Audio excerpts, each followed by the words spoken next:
Welcome back, everyone. Today we're going to be shedding light on why red pill men should exit the dating marketplace. So why should red pill men pivot out of the dating marketplace? Without further ado, without further delay, allow me to demystify that answer to that inquiry right here, right now. Lamentably, much to my dismay, much to my consternation, much to my chagrin, much to my agony, much to my distress, and much to my grief, red pill men subscribe to an erroneous theoretical ideology. They believe in the red pill theory, which is a theory of folly, to say the least.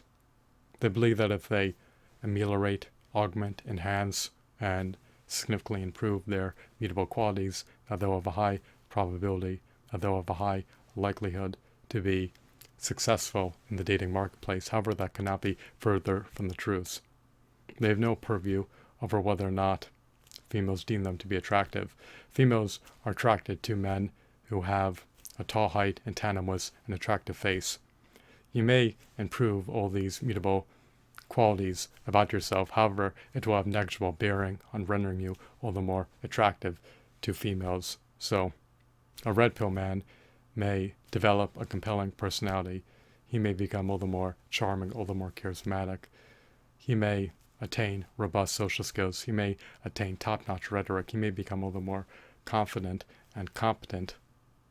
And his muscles may become all the more sizable and all the more bulkier. But at the end of the day, it will not yield him the results that he desires.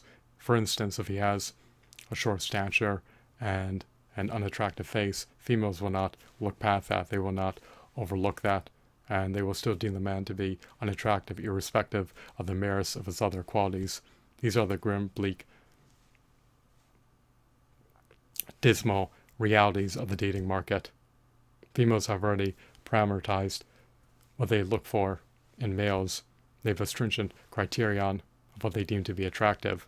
If a man wants to be attractive to a female, he can attain a tall height and an attractive face. However, most men cannot afford to procure leg lengthening surgery in order to amplify their height to at least 6 foot 2 inches tall barefoot, nor can they afford to procure plastic facial surgery to augment their facial structure. So, red pill men should exit the dating marketplace because it will just culminate in being a sheer and utter waste of time, a nugatory, unavailing, fruitless pursuit if they continue to remain in the dating marketplace. And even if they find a wife on the basis of them attaining extreme wealth, it is a precarious marriage if it's not founded based on unconditional, unrequited love. If there's ever a schism in the relationship for the utmost trivial, nonsensical, minor, marginal, venial, paltry, gormless, ludicrous, asinine reason, then a divorce can ensue, which can culminate in the man paying an enormous, sizable, hefty divorce settlement to an ex-wife in tandem with lifetime alimony payments for decades on end to an ex-wife who may have deemed him to be repulsive and unattractive. Unfortunately, it is what it is. There should be reciprocity. There should be mutual respect among both parties. It shouldn't be where one party unconditionally loves the other party while the other party is repulsed by the party who loves them. So, it really just culminates in being a sheer and utter waste of time. You wind up hemorrhaging, you wind up frittering away, you wind up squandering your sacrosanct, indispensable, precious, finite, invaluable time by prolonging your tenure in the dating market as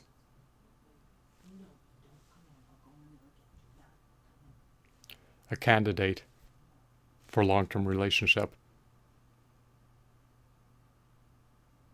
If a female deems you to be unattractive, then it is what it is. Furthermore, even if you were attractive, entering the dating market can still yield an undesirable outcome because the divorce can ensue at any given time for any given reason, in spite of how asinine that reason may be. But for a red pill man to sustain remaining in the dating market, it remains a fruitless, worthless, nugatory, unavailing, futile pursuit.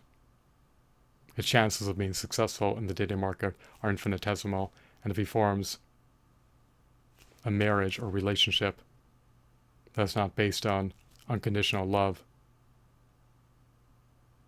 and as a partner is unattracted to him, there's a higher probability, a higher likelihood that he will wind up back at square one. So at the end of the day, I mean, you're diverting time away from working towards reaching your overarching goals and working towards reaching your higher aspirations.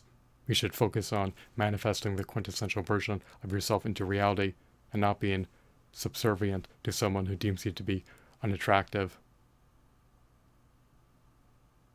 There's no need for that. Focus on actualizing your latent potential.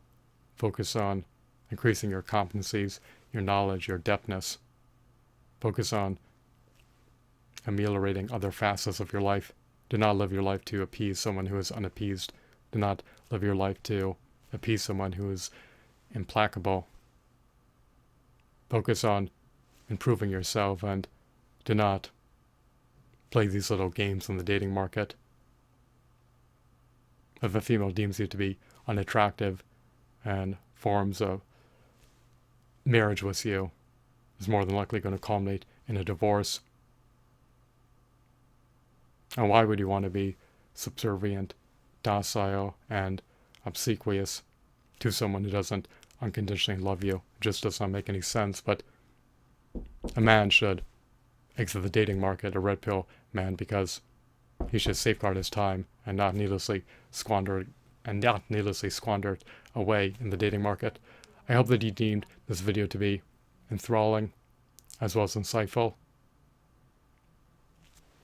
Have a blissful day. Goodbye.